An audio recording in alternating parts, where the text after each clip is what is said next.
Hello friends, welcome to let's uncomplicate. Myself Geeta. आज हम CDP child development and pedagogy के कुछ important question discuss करेंगे with explanation. जैसा हम जानते हैं कि क्वेश्चन की प्रैक्टिस किसी भी एग्ज़ाम की तैयारी के स्ट्रैटेजी का एक इम्पॉर्टेंट पार्ट होता है। तो आज से जो है मैं क्वेश्चन आंसर की सीरीज़ लेकर आ रही हूँ एक्सप्लेनेशन के साथ। जैसा हम जानते हैं कि हम कितनी भी थ्योरी पढ़ लें, कितना भी बुक पढ़ लें, लेकिन अगर हमारी क्वेश्चन की प्रैक्टिस नहीं होती है तो हमारा जो है एग्ज़ाम की प्रिपरेशन जो है पूरा नहीं होता है। तो आज से हम जो है स्टार्ट कर रहे हैं ये क्वेश्चन आंसर की सीरीज़ सीडीपी का। तो चैनल को एक बार सब्सक्राइब कर लें और बेल आइकन को प्रेस कर दें ताकि नेक्स्ट वीडियो की नोटिफिकेशन मिल सकें। मैं रोज़ प्रैक्टिस करवाऊंगी। आपको अगर वीडियो पसंद आए तो लाइक कीजिए, शेयर कीजिए ताकि ज़्यादा से ज़्यादा लोग पढ़ सकें। थैंक यू, ये मेरी रिक्वेस्ट है। हम स्टार्ट करते हैं। प्राथमिक स्तर पर शिक्षक में निम्न में से किसे सबसे महत्वपूर्ण विशेषता मानना चाहिए? एक शिक्षक में सबसे महत्वपूर्ण विशेषता क्या होना चाहिए? धैर्य और दृढ़ता, या शिक्षण पद्धतियों और विषयों के ज्ञान में दक्षता, या अति मानक भाषा में पढ़ने में दक्षता, या पढ़ाने की उत्सुकता। देखो, जो हमारा जो चाइल्ड डेवलपमेंट एंड पेडागोजी होता है, इसको सबसे ज़्यादा ज़रूरी है कि इसके क्वेश्चन को समझे। सब पूरा खेल जो है इसकी भाषा को समझने का है, क्योंकि इसके अंदर लगभग हमें सब आंसर एक जैसे लगते हैं, लेकिन इसमें से सबसे जो बेस्ट होगा वो हमें चुनना पड़ता है। तो यहाँ पर हम देख सकते हैं कि धैर्य और दृढ़ता ये भी हो सकता है। शिक्षण पद्धतियों और विषयों के ज्ञान में दक्षता, ये भी कहीं ना कहीं सही है। अति मानक भाषा, पढ़ाने में दक्षता, पढ़ाने की उत्सुकता, मतलब एक क्यूरियोसिटी भी होना चाहिए। लेकिन ये सब जो चीज़ें हैं ये हमारा तभी आता है जब हम एक टीचर में पेशेंस हो, धैर्य और दृढ़ता। तो इसका आंसर क्या होगा? धैर्य और दृढ़ता। आगे देखते हैं। एक शिक्षक अपने लोकतांत्रिक स्वभाव के कारण विद्यार्थियों को पूरी कक्षा में कहीं भी बैठने की अनुमति देता है। कुछ शिक्षार्थी जो है बैठते हैं और चर्चा करते हैं, सामूहिक पठन भी करते हैं, कुछ चुपचाप बैठकर अपने आप पढ़ते हैं। एक अभिभावक को ये सब पसंद नहीं आता है। इस स्थिति से निपटने का निम्न में से कौन सा सबसे बेहतर तरीका है? तो ऑप्शन देखिए। अभिभावक को प्रधानाचार्य से अनुरोध करना चाहिए कि वे उनके बच्चों का अनुभाग बदले। तो ये हमारा कभी भी बच्चों का सेक्शन चेंज करना जो है एक पेरेंट्स के द्वारा जो प्रधानाचार्य को अनुरोध रिक्वेस्ट करना कि बच्चों का सेक्शन चेंज करें, ये नेगेटिव होता है। कभी हम बच्चों को अलग करने की बात नहीं करते हैं। दूसरा है, अभिभावक को शिक्षक पर विश्वास व्यक्त करना चाहिए और शिक्षक के साथ समस्या पर चर्चा करनी चाहिए। चलो, ये एक टाइम के लिए सही है। आगे देखते हैं। अभिभावक को उस विद्यालय से अपने बच्चे को निकाल लेना चाहिए। ये पूरा ही नेगेटिव पॉइंट है। कभी भी इन सब रीज़न से जो बच्चे को स्कूल से निकालना ये कभी भी सही नहीं होता है। बच्चे की कभी भी कोई गलती नहीं होती है। अभिभावक को प्रधानाचार्य से शिक्षक की शिकायत करनी चाहिए, ये भी नहीं हो सकता। तो मतलब हमने क्या देखा कि अभिभावक को शिक्षक पर विश्वास व्यक्त करना चाहिए और शिक्षक के साथ समस्या पर चर्चा करनी चाहिए।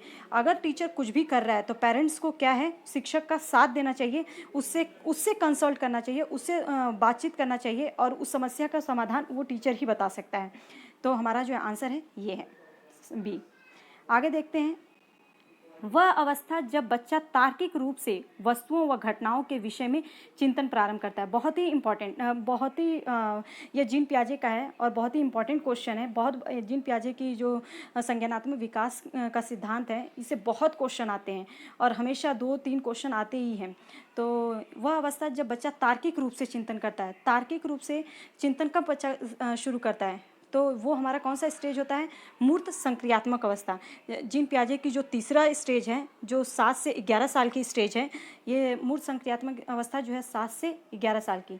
तो वो जो है इसमें जो है बच्चे के सामने कोई भी चीज़ जो होती है वो सामने होती है। वो अपने उस वस्तु को देखकर जो है अपनी एक मानसिक संक्रियाएं करता है, किसी भी समस्या का समाधान कर लेता है। उसके सामने जब होता है तो वो समस्याओं का समाधान कर लेता है।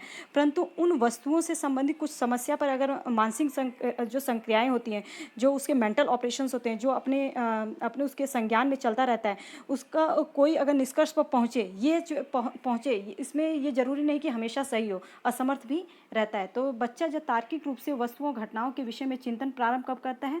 मूर्त संक्रियात्मक अवस्था में। आगे देखते हैं। मन का मानचित्रण संबंधित है। मन का मानचित्रण किससे संबंधित है?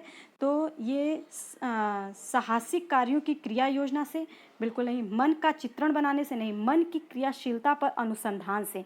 मन की क्रियाशीलता पर अनुसंधान से। इसका ये थर्ड आंसर होगा। आगे देखते हैं, विशेष रूप से प्राथमिक स्तर पर विद्यार्थियों की सीखने संबंधी समस्याओं को संबोधित करने का सबसे बेहतर तरीका क्या है? महंगी और चमकदार सहायक सामग्री का प्रयोग करना? बिल्कुल भी नहीं। सरल और रोचक पाठ्य पुस्तकों का प्रयोग करना, कहानी कथन पद्धति का प्रयोग करना, या अक्षमता के अनुरूप विभिन्न शिक्षण पद्धतियों का प्रयोग करना। क्वेश्चन को समझिए यहाँ पे, विशेष रूप से प्राथमिक स्तर पर विद्यार्थियों के सीखने संबंधी समस्याओं को संबोधित करने के लिए, बच्चों को सीखने में अनेक समस्याएं हो रही हैं, तो उसको बेहतर करने का सबसे अच्छा तरीका क्या है?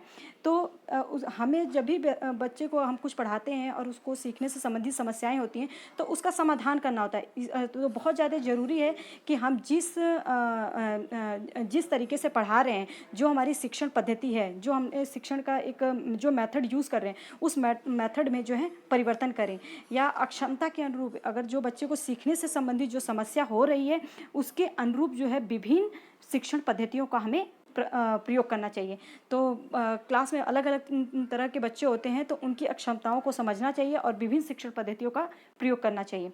जहाँ पे ये विविधता का शब्द आ जाता है, विभिन्न, ये हमारा पॉजिटिव टैग वर्ड होता है, तो ये याद रखना। आगे देखते हैं, निम्न में से कौन सा शिक्षार्थियों में सृजनात्मकता का पोषण करता है? सृजनात्मकता मतलब क्रिएटिविटी, कौन सा इसमें से कौन सा है? प्रत्येक शिक्षार्थी को अंतर्जात प्रतिभाओं का पोषण करने एवं प्रश्न करने का अवसर उपलब्ध करवाना, विद्यालय जीवन के प्रारंभ से उपलब्धियों के लक्ष्यों पर बल देना। देखो, लक्ष्यों पर बल देना ये हमारा नेगेटिव होता है, तो ये तो हो नहीं सकता। परीक्षा में अच्छे अंक के लिए विद्यार्थियों को कोचिंग करना, ये भी हमारा नेगेटिव टैग वर्ड होता है। नेगेटिव टैग वर्ड मैं आपको एक बार बता दूंगी कि पैडागोजी जो सॉल्व करने का क्या तरीका है। आप मेरे से सिर्फ जुड़े रहिए। तो इसके कुछ चीज़ें होती हैं जो नेगेटिव चीज़ें होती हैं, और कुछ पॉजिटिव जो है वर्ड्स होते हैं, उसको पहचान के भी हम कई बार आंसर सही कर लेते हैं।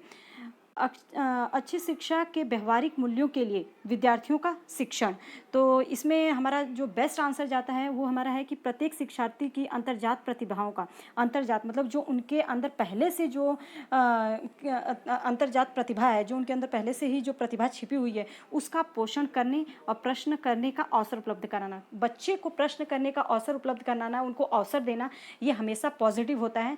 तो ये कहीं भी बच्चे प्रश्न कर रहे हैं जहाँ पर, तो वो मतलब हमारा चाइल्ड सेंटर्ड हो जाता है, हमारा बाल केंद्रित शिक्षा हो जाती है, तो बालक को केंद्र में रखा जाता है, इसलिए हमारा आंसर वही होता है। तो ये चीज़ ध्यान रखनी। तो 6 का हमारा ए होगा। 7th देखते हैं। आगे हम देखते हैं, पियाजे के अनुसार कौन सी अवस्था में बच्चा अमूर्त संकल्पनाओं के विषय में तार्किक चिंतन करता है? तो अमूर्त संकल्पनाओं के विषय में तार्किक चिंतन करता है।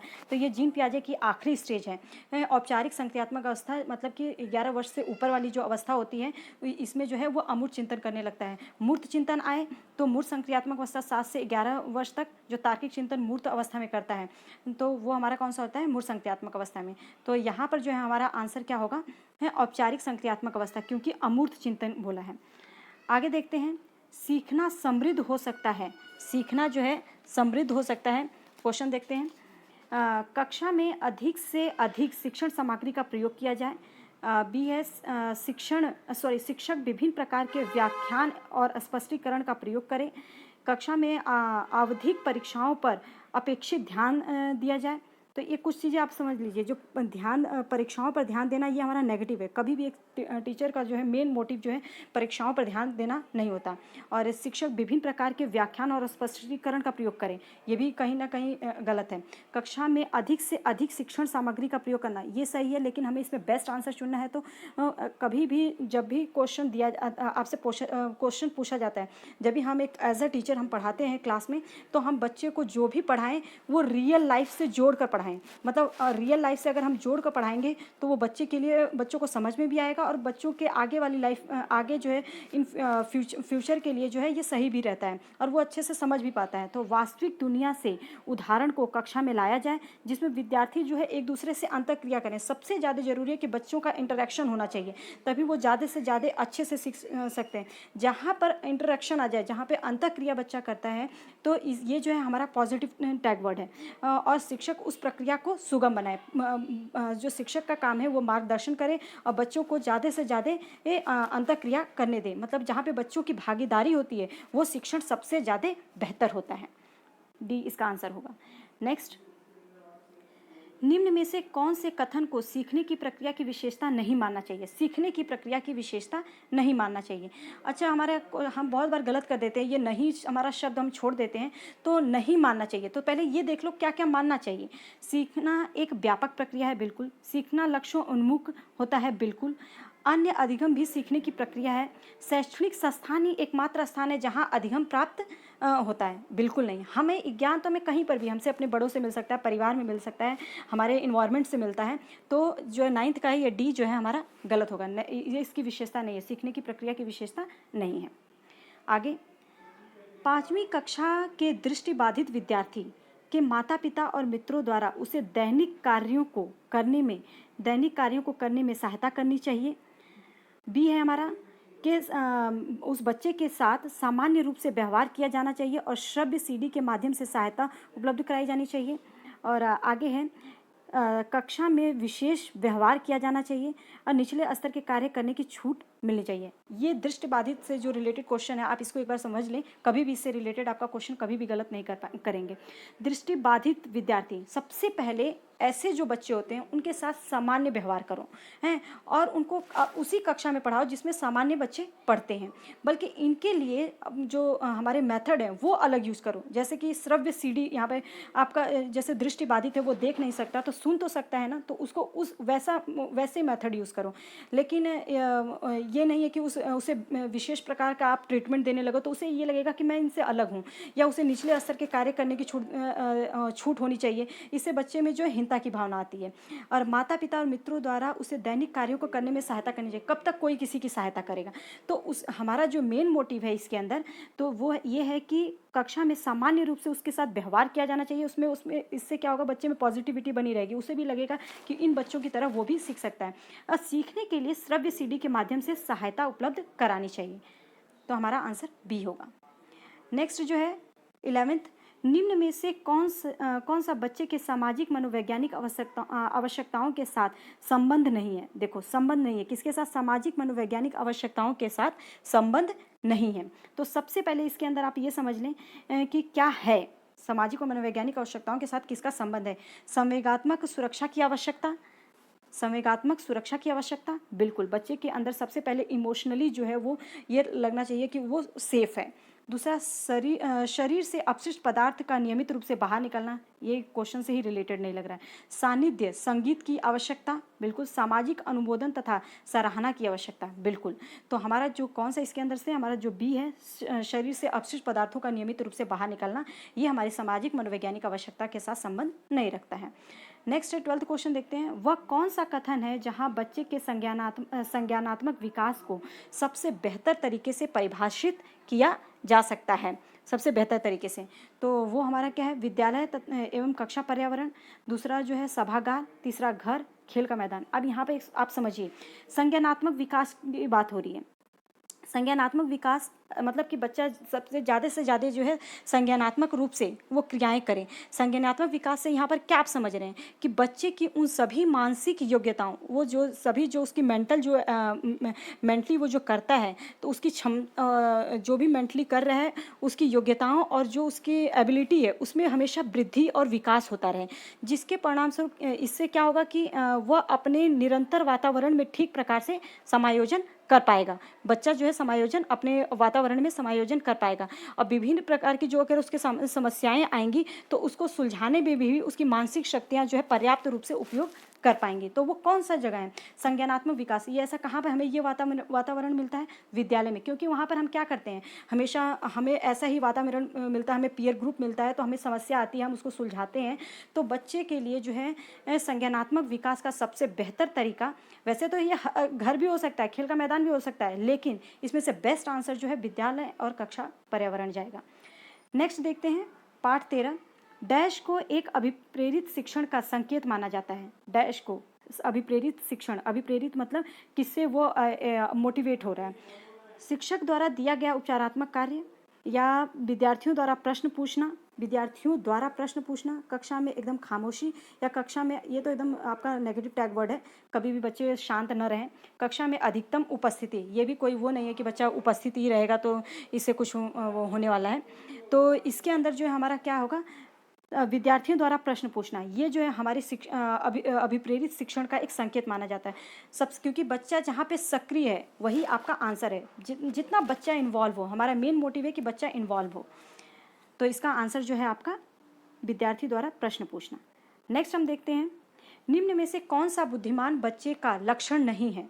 बुद्धिमान बच्चे का लक्षण नहीं है, तो सबसे पहले हम ये देख लेते हैं नहीं है तो कौन कौन से लक्षण हैं। सबसे ऐसे क्वेश्चन को हमें नहीं जो है हमें नहीं बोलना चाहिए। इसको सॉल्व करने का एक अच्छा तरीका है कि पहले ये देख लें कौन कौन सा है।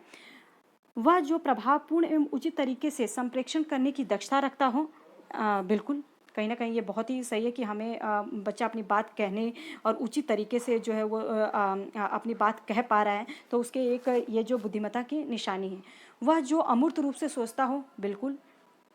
वह जो नए परिवेश में स्वयं को समायोजित करता है, ये भी उसकी बुद्धिमत्ता की जो है निशानी है।